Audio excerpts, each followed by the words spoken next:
जय श्री कृष्ण मित्रों, स्वागत छे तमारू एक नवा ज विडियोमां। तो आवी गया सभी तमारा माटे एक नवो ज विडियो लईने। विडियो गमे तो लाइक करजो, शेर करजो अने तमे पण इच्छता होय कृष्ण भगवानना आशीर्वाद तमारा उपर पण बना रहे तो कमेंट बॉक्स में जय श्री कृष्ण लखवानुं भूलशो नहीं। अने हाँ, मारी चेनल पर नवा होव तो मारी चेनल श्रेष्ठ वातों ने सब्सक्राइब करजो। अने हवे विडियोनी शरूआत करीए। जरा पण मोडुं कर्या विना श्रेष्ठ दानवी कर्णने वरदान मळ्युं हतुं के आ बाणगंगा अनंत युग सुधी तमारा गुणगान गाशे। ज्यारे ज्यारे दाननी वात आवे छे त्यारे दुनियाने कर्णनुं नाम अचूक याद आवे ज छे।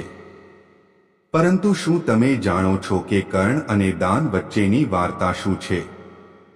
महाभारतनुं युद्ध चाली रह्युं हतुं अने सूर्यास्तने कारणे दरेक पोतपोतानी छावणीमां हता। ते दिवसे अर्जुने कर्णने हराव्यो हतो। ते अभिमानथी भराई गयो। तेनी बहादुरीनी बड़ाई मारता तेणे कर्णने धिक्कारवानुं शरू कर्युं। भगवान श्रीकृष्णे कर्णना वखाण कर्या। अर्जुननुं अभिमान जोईने श्रीकृष्ण बोल्या, पार्थ, कर्ण सूर्यनो पुत्र छे। तमे तेना कवचकुंडळ भेट तरीके मांगी लीधा पछी ज तेनी सामे विजय मेळवी शक्या छो, नहीं तो कोई तेने हरावी शक्युं न होत। कर्ण मात्र वीर ज नथी, साथे एक दाता पण छे। तेना जेवो दान आपनार क्यारे थयो नथी अने न तो क्यारे थशे।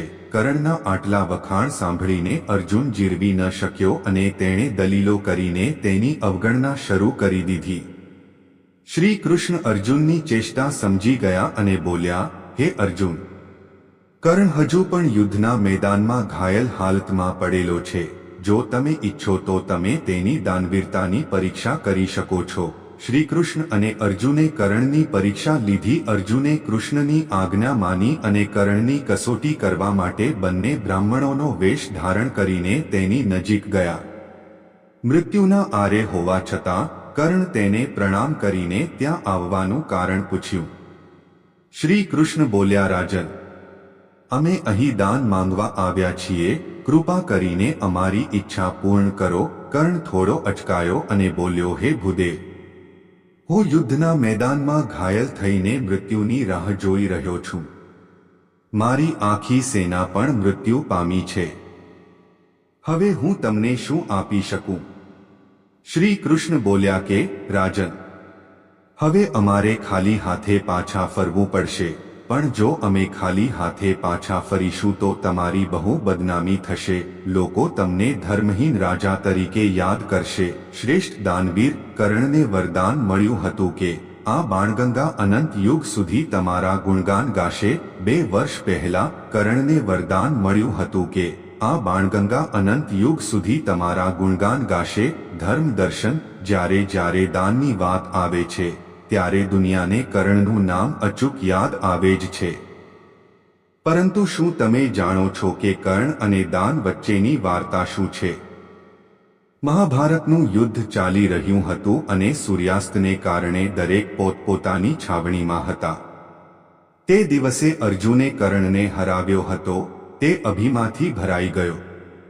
તેની બહાદુરીની બડાઈ મારતા તેણે કર્ણને ધિક્કારવાનું શરૂ કર્યું। ભગવાન શ્રીકૃષ્ણે કર્ણના વખાણ કર્યા। અર્જુનનું અભિમાન જોઈને શ્રી કૃષ્ણ બોલ્યા, પાર્થ, કર્ણ સૂર્યનો પુત્ર છે। તમે તેના કવચકુંડળ ભેટ તરીકે માંગી લીધા પછી જ તેની સામે વિજય મેળવી શક્યા છો, નહીં તો કોઈ તેને હરાવી શક્યું ન હોત। કર્ણ માત્ર વીર જ નથી, સાથે એક દાતા પણ છે। તેના જેવો દાન આપનાર ક્યારે થયો નથી અને ન તો ક્યારે થશે। કર્ણના આટલા વખાણ સાંભળીને અર્જુન જીરવી ન શક્યો અને તેણે દલીલો કરીને તેની અવગણના શરૂ કરી દીધી। શ્રી કૃષ્ણ અર્જુનની ચેષ્ટા સમજી ગયા અને બોલ્યા, હે અર્જુન, કર્ણ હજુ પણ યુદ્ધના મેદાનમાં ઘાયલ હાલતમાં પડેલો છે। જો તમે ઈચ્છો તો તમે તેની દાનવીરતાની પરીક્ષા કરી શકો છો। શ્રી કૃષ્ણ અને અર્જુને કર્ણની પરીક્ષા લીધી। અર્જુને કૃષ્ણની આજ્ઞા માની અને કર્ણની કસોટી કરવા માટે બંને બ્રાહ્મણોનો વેશ ધારણ કરીને તેની નજીક ગયા। મૃત્યુના આરે હોવા છતાં કર્ણ તેને પ્રણામ કરીને ત્યાં આવવાનું કારણ પૂછ્યું। શ્રી કૃષ્ણ બોલ્યા, રાજન, અમે અહીં દાન માંગવા આવ્યા છીએ, કૃપા કરીને અમારી ઈચ્છા પૂર્ણ કરો. કર્ણ થોડો અચકાયો અને બોલ્યો, હે ભૂદેવ, હું યુદ્ધના મેદાનમાં ઘાયલ થઈને મૃત્યુની રાહ જોઈ રહ્યો છું. મારી આખી સેના પણ મૃત્યુ પામી છે.